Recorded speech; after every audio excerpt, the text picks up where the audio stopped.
and welcome to The List Makers, a spin-off podcast from The Doctor Who Show. I'm Dave. And I'm Rob. And our topic this month is top 5 stories that hit you for nostalgic reasons, and it comes from listener Paul. Thank you, Paul. Our semi-regular reminder, if you have a topic for the Hat of Rassilon, please just email it to us, send it to us on social media. However you'd like to do it, send it in, because at some point it will come out of Turlo's Hat of Rassilon. As Paul's choice has, top 5 stories that hit you for nostalgic reasons, Rob. I reckon... Mm-hmm. Now, I went out on a limb last month and said, yes, I guarantee we're going to have a snap, and we didn't. I was completely wrong. I am going to say, not only are we going to have a guaranteed snap, it's going to be both our number ones. Okay. I'm doubling down here, Rob. I'm doubling down. How many snaps do you reckon we'll get? I look at my list. I think there's one that you will never have in a million years. And there's one that I think you probably quite like the story, but it won't make the list. But then there are 3 that I think can make the list. I reckon there's only one I can see us having in common. Is that right? And it's my number 1. Interesting. It's your turn to make the list first, Rob. So I will stand out of your way. I'll lean back. I will not judge. I'll make some notes and I'll let you make your list. Alrighty. In at number 5, I've got The Seeds of Death. And people will hear this and think, huh? Because it's not really a story that makes a lot of top 5 lists. It might scrape into a top 5 Troughton stories that exist. Maybe. Maybe a list like that, but I digress. It's here because I think I'm right in saying it was the first black and white Doctor Who on BBC Video. And I borrowed it from the local library. I remember I was ill and my mum let me borrow some books from the library, and I got this videotape of Seeds of Death. And I thought it was just really neat to see. Not that old black and white shows were weird to me, as by that age, maybe 10 years old, I had grown up with things like Leave It to Beaver and Mr. Ed and the early Addams Family, the early Munsters. All of that stuff was in black and white. So seeing stuff in black and white wasn't the attraction, but seeing Doctor Who in black and white, oh gosh, this is stuff I've only read about. Seeds of Death was my introduction to that. So it hits big nostalgia buttons for me. When I put the DVD on, I think back to putting the VHS in back in the 80s. Yeah. Rob, I'm just going to say at this point, so close, and I'll explain why after I've made my list. Okay. In at number 4, I've got Talons of Wang Chiang. And there's half a dozen Toms that could sit in this spot, because that's an era in my fandom where my brother was buying all the BBC videos. Tom felt like he was on constant repeat on the ABC. Other fans had tapes. You saw a lot of Tom. And Talons tickled me at a time where I was very, very into Jack the Ripper and Victorian London and pea soup fogs and Sherlock Holmes and things like that. And it's just such a great story that plays with those tropes. It's just such a great story in general. There's so much going on. It's absolutely pure nostalgia running through my veins when I watch Talons. Absolutely. In at number 3, I've got The Demons. I was absolutely fascinated by the idea of the Demons when I was coming into fandom around 87. A couple of things then happened. I got the Target novel, which I loved, and within a year or so, it had Katie Manning's signature in it as well. Nice. And also Mark, our local fan group president, dubbed me a copy of The Demons, because it had aired in Australia, I think, around 86. And so not only was I finally seeing this story that had fascinated me so much, I'd read about it, then I'd read the novel, but now I was seeing it, and it was broadcast in black and white, which just added to the vibe. Mm-hmm. I've talked about that on the podcast before. I still love it today, even watching it in colour. It's just tops. Yeah. In at number 2, I've got Remembrance of the Daleks, and I have a lot tied up in this story. On one side, it's just a very good story. It's the story that appeared and fandom was like, what on earth just happened? It was light years away from where the show had been, even in its immediate past, and everyone just sat up. This was Doctor Who I could show a friend and not be embarrassed by. I don't think I actually did a lot of that, but I could have if I'd wanted to. So it's become a very comfortable rewatch over the years, but throw on top of that my appearances on TV with the afternoon show, before the episodes of this went out in Australia, and I feel a real sort of tie to this story. So when we're talking nostalgia, it's not only a great story from the era, it's a story where I was on television immediately preceding it when it was going out in Australia for the first time. So that's just huge for me. And finally at number 1, no surprises here, Dave, it's The Five Doctors. It's a story that just fascinated me for the longest time. It was the target novel that Mark, the fan club president, overheard me asking for at the local library and came over and asked me to join his local fan club. It was the VHS release, talking about that afternoon show appearance. It's the VHS release that James Valentine gave me as a prize for being on the afternoon show. It's a Davo episode, of course. It just pushes all the nostalgia buttons quite deliberately, even without my personal nostalgia coming into the equation. So it's nostalgia on top of nostalgia. Absolute no-brainer to be at number 1. That's my list. That's a very good list. I have things to say. I will maintain some suspense over the snap factor. Okay. And I'll just dive into my list. Alrighty. Number 5, you had at number 5 The Seeds of Death, and I said so close. Mm-hmm. Because for all the reasons that you had, I have at number 5 The Mind Robber. Because it was on telly? Because it was on telly. I was not quite 6, I was 5 and 9 months or something when The Mind Robber started off a repeat season of Doctor Who in 1986 that many Australian fans of that age will talk about. And I can remember being excited because Doctor Who was coming back and I loved Doctor Who and it was a story that I hadn't seen.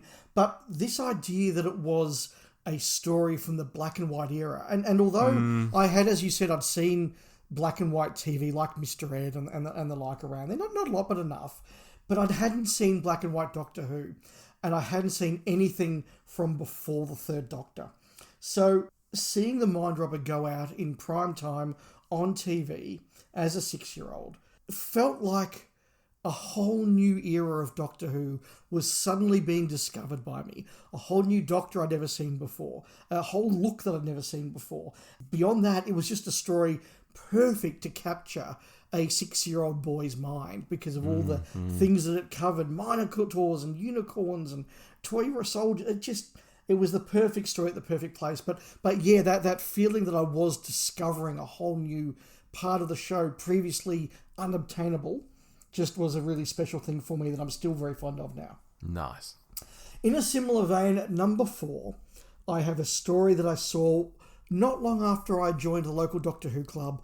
And I've been to a couple of meetings at people's houses where they showed a couple of tapes, maybe some new McCoy stories or the like.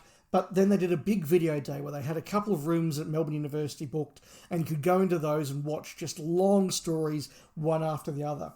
And one of the ones that they showed on that day when I was about 7 or 8 was the Daleks. Wow. And once again, being 7 or 8 and seeing a story I'd only ever read about. I'd seen the Cushing movie, but I'd heard the audio, but I'd never seen this first Dalek story. I didn't really know how they looked and what the city looked like and what the petrified jungle looked like and how Hartnell was going to be. And suddenly there I was in a room of other fans watching this first Dalek story. And again, it captured my imagination in a way that few things could. But it just was that feeling of I'm really discovering something a bit special for the first time.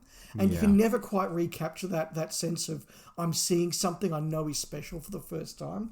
And so that's why I'm very, very fond of it and have very, very nostalgic thoughts. Okay. A very similar title at number 3, I have got Dalek. Because I can remember sitting down, watching that go out with a couple of friends. We'd been downloading illegally, and I can say that now because I'm sure the statute of limitations on torrenting is more than 20 years, or less than 20 years, I should say. Look, we'd all been sort of torrenting and watching those first couple of Christopher Eccleston stories and going, yeah, look, it's good TV, but is it for us? Not sure. But a few of us had said, hey, this one's called Dalek. It's obviously they're bringing the Daleks back. Let's all get together at somebody's lounge and just watch this one. So my flatmate at the time, a guy called Andrew, got up. He had to get up at the crack of dawn to set the torrent going because downloading a 45-minute piece of television on torrent would be a 4 or 5 hour epic, Rob, back in those days. So we set the torrent going first thing and some blokes came around after lunch and we watched Dalek and we all just sat there and went, yes, Doctor Who is back. and it's got Daleks, it's got a Cyberman head, it's cool, it's great. I'm in. I'm in. Before that, I don't think we were necessarily in for the new series. But as we watched Dalek, there was this collective feeling of we're all in now. And that's why it's very, very special for me. I'll have something to say about that. Go on. I'll have more to say about that and what didn't quite make the list in its place at the end. But I'll keep going. At number 2, a very, very nostalgic story that I love as an adult, but I love even more for nostalgia. It's a story that has the Third Doctor and dinosaurs. It is, of course, Invasion of the Dinosaurs. Now, I appreciate this Malcolm Hulke story now because of the thoughtful political message it has, because of what it says about humanity, because of the way the Doctor deals with everything. But when you're 6, Rob, and there's your favourite Doctor driving around in jeeps fighting Tyrannosaurus, what more do you want? And I watched this story. We had an off-air copy, minus part 1, because that wasn't shown in Australia at the time. I had an off-air copy of this story, and it was watched again and again and again. And as much as I appreciate it now for what it is, I appreciate it that little bit extra for what it meant to me as a boy. Because dinosaurs, Rob. Dinosaurs. I know. Number 1. We've had no snaps. Yep. Number 1. The 5 Doctors. Great. And I'm glad I got this bit right. After being humiliated last month, Rob. Humiliated when I put all my reputation down on you picking a Davo season, and you didn't. Yeah, I know. I doubled down. I said, not only will we have a snap, it will be both of our number 1s, and of course it was always going to be the 5 Doctors. And I think, Rob, you said it perfectly when you were discussing it. This is a story that is designed deliberately to be a piece of nostalgia. So, of course, we have nostalgia. Now, I saw this at about the age of 4, which means you would have seen it, and then you probably would have seen the first broadcast at maybe 8. Yeah, it would have been. I would have been 8, going on 9 or something. Yeah. Yeah, I saw the repeat broadcast a year later when I was 4. Again, we're both young boys, growing and loving Doctor Who, and to suddenly have this nostalgic epic with Daleks and Cybermen and 5 Doctors and Yeti and who's this Brigadier guy and who are these companions we've never heard of, and hey, is that Sarah? She looks different. Like, it's just perfectly done. It's fun, it's loving, it's easy to watch, but again, we were there at the right stage in our lives as young boys discovering Doctor Who, and it is just a wonderful nostalgic piece of nostalgia. What more can I say? Yeah, it really is. But Dave, I've just got to say, you've completely stuffed me this month. Because you did a piece of nostalgia that related to New Who, and it did not occur to me to do a nostalgia piece about New Who, but I could have. And it would have been the end of Bad Wolf. You know, Rose, I'm coming to get you, and then straight into the next time. We're at war! And the missile flying towards the TARDIS, and all of the footage from the next episode, and they survive through me, and all kicking into the theme music. And I just have massive nostalgia for that. I don't know why, it just wasn't in my head that I could have nostalgia for the new season. But of course I could. Of course I could have. So disappointed. Yeah, there were a couple of New Who ones that were competing to get a slot on the list. Rose, obviously, when that leaked copy was downloaded by a friend of ours locally in Melbourne, and I got the text message, code 7R, have a copy of the first episode of New Doctor Who, my place at 3 o'clock for a screening, and just a bunch of us converged on somebody's living room to watch this bootleg downloaded illicit copy of Rose. We suddenly saw it for the first time. That could have been up there. Exactly as you said, the end of Bad Wolf and everything, just sort of almost jumping off the sofa and going, I need to see next week now, was a big deal. Also, potentially, the end of World Enough in Time was another moment of just like, oh my God, wow, I need to see this next episode now. Yeah. They're the big ones from New Who. Obviously, the nostalgia list is going to be heavily weighted, though, to our childhood.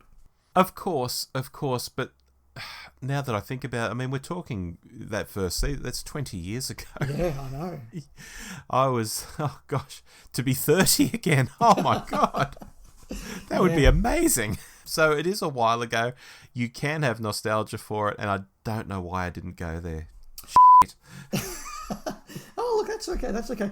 Would you like to hear the runners-up I had, Rob? Please, yeah, please. I had Day of the Doctor for the moment when you just hear Tom Baker's voice first just go across the cinema screen. Yes. Death to the Daleks, because again, Pertwee fighting Daleks on an alien planet.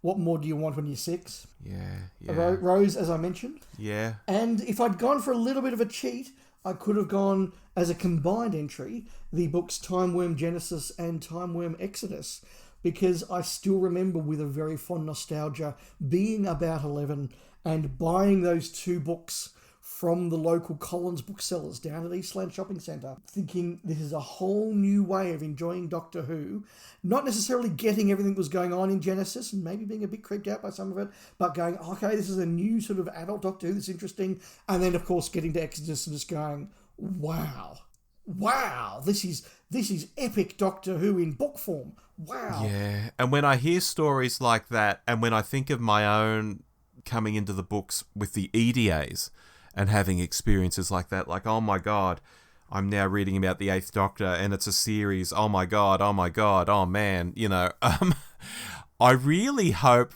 if we are going to have a Wilderness Years that comes back and we start getting some really more adult type Doctor Who books and they're a proper series and one drops per month, not just like 3 dropping in the same month once a year, you know, but go back to a series. Oh man, I would love that.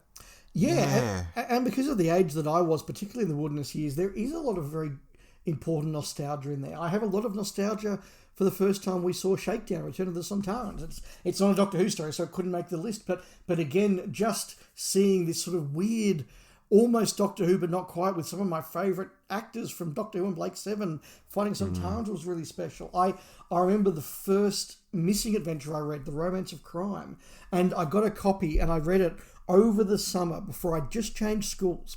So I was going into a new school in year 9, and so there was no hangover homework or anything like that, and it was a deep, warm Australian summer.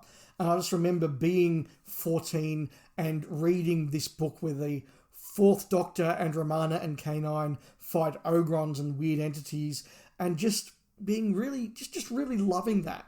Just having a really good fondness for it. And so, although, look, I think in reality, as was always going to be the case, both our lists are very heavy on the first time we saw a black and white story, the first time we saw the 5 Doctors, stories that appeal to us as kids for whatever reason, whether it's, you know, the invasion of the dinosaurs or Remembrance, I agree with your pick there. The Demons, I totally got you coming from there. Although that is obviously where we're going to end up in the top 5, there are other ways to consume Doctor Who, and some of those firsts did come a little bit later in our lives, and I think are just as valuable and just as wonderful. Oh, when you talk, you mentioned, you know, Tom coming on in Day of the Doctor, you know, and Smithy, what's he saying? Like, I could be a curator, I could be a great curator, I could be the creator of this place. And then I think you might, you know, and it's, you know. Yeah, just a whole bunch of chills, middle-aged fans with chills and maybe a small little glisten in the eye. And of course, 5 minutes before that, we'd had the, no sir, all 13, and just a whole scene going, oh my God, it's Peter Capaldi. Like, you know, that still sends me chills. And, you know, it could have been the first time I saw the telly movie. Perhaps not going to make the top 5 because I don't love the telly movie in quite the same way as I love the 5 Doctors or, you know, enjoy the Day of the Doctor. But there are many of these other moments that do go beyond the classic season, even though inevitably, because of our age and where we were at the time, the classic season has dominated. That's my big takeaway from this episode, that nostalgia just is not always old stuff. Yeah. Yeah. Well, thank you, Paul, for sending that in. I think that's prompted some really... Hey, look, I'm just going to say, I really love putting together that list. That was just really fun and memorable. Look, we always say we want to hear, listeners, what your lists were and what you thought of our list. I think it would be particularly lovely for listeners to write in, shout to us on social media, and tell us what your top 5 nostalgic stories are. I think that would be a really lovely thing to do. But we are out of time, Rob. It is time to make our list. I reach into two. Let's have a rustle on. And I pull out a topic from listener Joe Llewellyn. Top 5 stories featuring the military. Oh, crikey. There's a few of those. There's a few of those, and there's always a couple of different ways to interpret that one. I can think of a lot of candidates, but nothing that is going down at number 1 straight away. But a lot of candidates to consider. But that's next month's problem, Rob. Until then, you've been Rob and I've been Dave. Correct. And we'll make some more lists next month. We will indeed. Bye-bye. Goodbye. Bye.